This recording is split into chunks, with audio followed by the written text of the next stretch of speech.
आज से करीब 1,15,000 साल पहले धरती पर लास्ट आइस एज शुरू हो चुकी थी और लगभग इसी समय के आसपास अफ्रीका से आए हमारे पूर्वजों ने भारतीय उपमहाद्वीप पर अपने कदम रखे। शुरुआती दौर में वो एक जगह से दूसरी जगह घूमते रहते थे। ये पत्थरों से हथियार बनाना जानते थे, जिसकी मदद से शिकार करते और किसी तरह जिंदा रहते। समय के साथ ठंड दिन ब दिन बढ़ रही थी और करीब 74,000 साल पहले एक घटना ऐसी हुई जिसने हालात और ज़्यादा बिगाड़ दिए। इंडोनेशिया के सुमात्रा आइलैंड पर एक ज्वालामुखी जो इतने सालों से एक्टिव था, वो फूट पड़ा।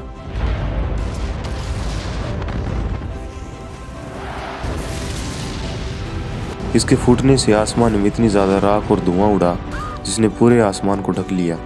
ज़्यादातर दक्षिण एशिया और हिंद महासागर राख की करीब 15 सेंटीमीटर मोटी परत के नीचे दब गए। धुएं के कारण सूरज की रोशनी धरती पर नहीं पहुंची, जिसने पूरे ग्लोबल टेम्परेचर को और भी नीचे गिरा दिया। इस घटना से हमारे भारतीय उपमहाद्वीप का जीवन बहुत प्रभावित हुआ। कई जानवर और वनस्पतियां विलुप्त हो गई और बचे कुचे हमारे पूर्वजों ने किसी तरह अपने जीवन को आगे बढ़ाया। इंसान का जीवन अब पहले जैसा आसान नहीं रहा था।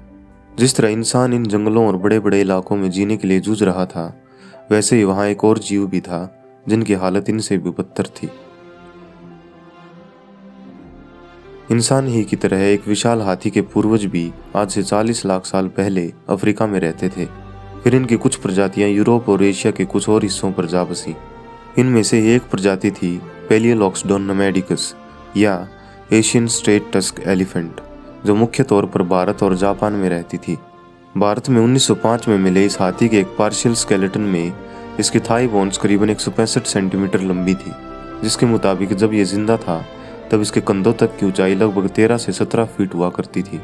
इसके अलावा 2 पार्शियल थाई बोन्स जो 19वीं सदी के मध्य में मिली थी और कई और अवशेष जो हमें और कई जगहों पर मिले हैं, उनके अनुसार ये आमतौर पर 17.1 फीट ऊंचा और 22 टन वजनी हुआ करता था।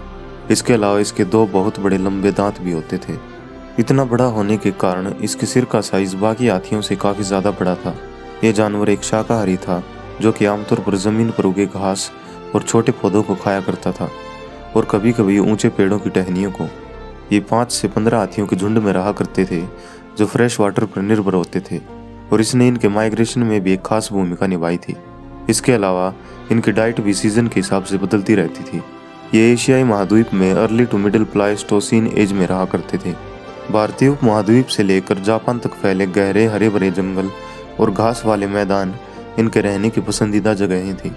एक वुली मैमथ की तरह इनके शरीर पर गहरे बाल नहीं थे। इसके अलावा ये मैमथ से एक अलग प्रजाति थी और मैमथ से इन्हें खतरा भी होता था। हालात अब पहले से बेहतर हो चुके थे। समय के साथ ठंड तो बढ़ी थी, लेकिन इंसान इस वक्त तक कुछ छोटे मोटे प्लान्स बनाना, अपनी समस्याओं को हल करना और एक ऑर्गेनाइज्ड वे में जीना सीख चुके थे।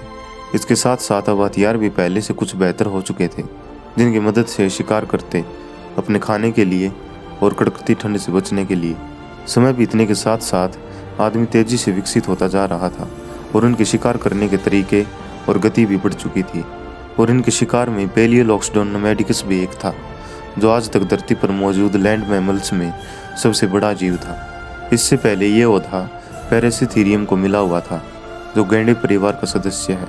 और आखिरकार आज से 20 से 24,000 साल पहले आदमी के बढ़ते शिकार और तेजी से बदलते बेरहम मौसम के कारण ये प्रजाति जिंदगी की दौड़ से अलग हो गई।